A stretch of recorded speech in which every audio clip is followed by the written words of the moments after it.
I'm in an extraordinary position. I don't need to work for at least 2 years and don't have any financial concerns doing that. I want to use that time wisely because I want a big life.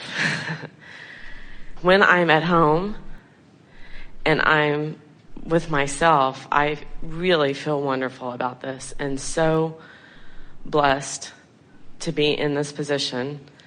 And I'm virtual realitying my acting career, my yoga teaching, my trips to far off places. And then when somebody asks me about it, tends to be people that I'm just meeting. And I've moved to a new city, so I'm just meeting a lot of people. And somebody asks, what do you do? I can feel my vibration just... Well, you know why? No. Because in the moment that you are interacting with another who asks you a question and you begin to answer the question, now, at many levels of your being, you're trying to factor in their response to what you're about. In other words, no one, even those who live with you, no one can understand your points of vibrational relativity. And the more you talk to them, the more you integrate what they're doing and thinking. Most people wouldn't even really like you because you don't have to work. It's just crummy that you're not out there in the salt mines like they are. And please don't ever earn more than them. In other words, you see what we're getting at. And so yes. What's happening is in your sensitivity to energy, you are concerning yourself with more than your 2 points of vibrational relativity. And whenever you do that, chaos ensues. So what you want to do is get some answers together. In other words, when you control the conversation, you get to take it where you want it to be. When you let someone else begin asking you questions, then they're going to take it where they want to be. So it's helpful to figure out what the questions are that they might ask and have some answers. People say to Jerry and Esther as they're traveling around, what do you do? They drive this big, magnificent monster bus. It's clear that they're prospering and thriving in many ways. And they're in it all the time. In other words, they're obviously not off working. Most of the time they're in this bus with people around them in wonderful parts of the world where people like to vacation. And so people will say, what do you do? And Jerry will say, well, we're authors. And they say, oh, that's nice. And usually that's the end of it. And occasionally someone will say, well, what do you write? And Jerry usually says, books. In other words, there's no point in going there if they're not ready to go there. In other words, he can feel if they're ready to go there. They say, what kind of books? And Jerry and Esther will say, oh, just on living a better life. And most people say, that's nice. I'd sure like to live a better life, as they grumble away. Some will say, oh, those must be very good books. What is the secret to living a very good life? And if someone goes that far, then Jerry and Esther will say, we have a book. They'll hand them a book. But usually, and we would say in more than 99% of cases, the people who are asking are not really looking for the answers that Jerry and Esther are capable of giving them. They're making light conversation, usually, or curious conversation. And if Jerry and Esther reveal more of themselves to those people than they are ready to receive, then it will introduce chaos into Jerry and Esther's experience. You see what we're getting at? Happens to all of you. So you want to be sensitive to where people are, but you want to trust that law of attraction is bringing those to you with whom you can interact. So you just figure out some things that you say. People say, what are you doing? And you say, oh, I'm just trying to decide what I'm going to do when I grow up. That'll head them off. And if they're really pushy, they will say, well, is there any sign that you're going to grow up anytime soon? And you would say, hopefully not. The happiest people I see haven't grown up, and most of the grown-ups all are that happy, so I'm just doing my best to put off growing up. But I'm looking forward to it. In other words, just be playful with them. Don't give people answers that you know they can't handle. When you give people answers that they can't handle and they're up close to you, they're just going to have their meltdown in front of you, and because you care about how people feel, you're going to be in on their meltdown. That's really essentially what's happening. Awesome. I do have a question. I appreciate the humor and the I'm deciding what I want to be when I grow up.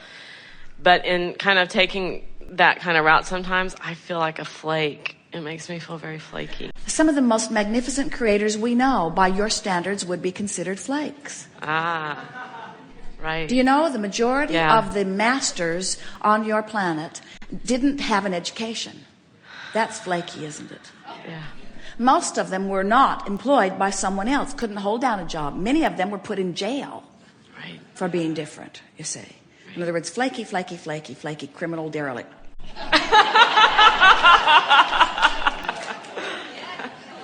In other words, the flake factor is without question you caring what somebody else thinks. Oh. And that's what this whole gathering is about. We want you to rank yourself in so that the only thing that you care about are your 2 points of vibrational relativity. Your 2 points of vibrational relativity, that's all. How you feel is what really matters, you see. If you said to us, I'm staying home, I'm really worried about money, we would say, well, we want you to do some work on closing the vibrational gap. But when you say, I'm not worried about money, I know wonderful things are happening, I'm doing virtual reality, and the only time I ever get uncomfortable is when I try to explain it to somebody who can't possibly begin to understand because they haven't lived in my shoes, they haven't walked in my contrast, they haven't launched my rockets of desire, they don't know how my inner being feels, they don't know what this point of vibrational relativity is, they don't know where I am, they don't know anything about my crack, they don't know anything about the processes that I do, they don't know anything about my vibrational relativity. They don't know anything about it. So why, in my attempt to socialize myself and fit in with them, would I put all of that aside, pay no attention to my own guidance that I was born with for this very reason, and try to please them? Oh, no, not them, them. Oh, yeah, them and them and them. Oh, yeah, them and them and them and them, them, them, them, them, them, them and them and them and them. Oh, them and them and them. Oh, no, this new person that I just met. Great, thank you. Next question. This one I'm still forming the question, and it's not so much a question but a statement that I'm hoping that you can expound on. I've gotten a real sense recently that there are less physical things and there are more things that are not physical. There's more air than there is anything, and really... And more energy. And more energy, yes. And in watching myself, when I'm, if I'm angry or upset, I'm closing off my air intake. It's very clear to me that I'm doing that. I work with children. I see the kids until they're red when they're upset. And it's given me a real sense of, is taking in air, is that taking in source energy? Well, source energy doesn't come through the air. Source energy is vibrational. But when you focus on breathing, you're not focusing on things that are restricting your vibration. Here's the easiest way to hear it. You vibrate here in this pure positive energy place, like the cork bobbing on the water. You can hold the cork under the water, which is false and not who you are. But when you let go of the cork, it's going to bob right back up. It's natural for you to be up here. So when you distract yourself from whatever's holding you down here, you naturally bob back up there. And so we teach meditation because when you quiet your mind, your cork floats. When you appreciate, your cork floats. When you breathe on purpose, it takes concentration to breathe that air in and out, in and out, in and out, in and out. Esther found us that first day by focusing on her breathing. It's the first time she'd ever meditated. First time she ever meditated, she sat and just let her air go out and her air come in, and she focused upon it so powerfully that she distracted herself from every vibration that was lower and slower and connected with us on her first day of meditation. It took 9 months of meditation for her to get up to speed where she could really begin translating. But she met us fully on that first day, you see. And so we teach meditation because, frankly, it's just easier to teach you to have no thought than to have pure positive thought. We would encourage a sitting every day for 15 minutes if you can find it, and just breathe. Breathe. Just sit with the intent of breathing. Breathe as much air into your lungs as you can, and when you think they're full, still breathe more in. And when you think they're full, still breathe more in. And when you think they're full, still breathe more in. Then let it out slowly and enjoy it as it goes. And then do it again. In and out, just breathe. And eventually you'll discover that Like when you run, runners talk about being in the zone. Well, they're running. They have another intention, which is to move their body from place to place. But in the process of running like that, they begin breathing. In other words, it's the distraction from things that are holding them vibrationally apart that is really at the heart of all of this better feeling, you see. So it's more about the no thought than it is about the breathing. It's more about the changing of your vibration than it is about the air. But the air is helpful in the changing of vibration because it takes concentration. In other words, we think it would be an interesting thing. We're not going to do it. But if we just were silent for 15 minutes and encouraged you all to breathe, just breathe, you would find it to be one of the harder things that you've done today. To just sit and deliberately breathe air in and out, in and out. In other words, you don't need to think about breathing, but when you do think about breathing, you will find that it is a concentration that you're not accustomed to. Because most of you are not accustomed to holding your thought in any particular place. Most of you offer most of your vibration in response to what you're observing. So if what you're observing makes you feel good, all the better. But if what you're observing makes you feel bad, and that's why most of you are up and down and all around in your thoughts, because you're observing all kinds of different things. Now, law of attraction does not allow your range to be too broad. In other words, in the things that get your attention day after day after day, you develop a sort of pattern or groove part on the emotional scale. In other words, it's uncommon, although it does happen, for you to be joyous and depressed regularly. Esther would say that her low end is usually overwhelmment. And her high end, of course, is passion and joy.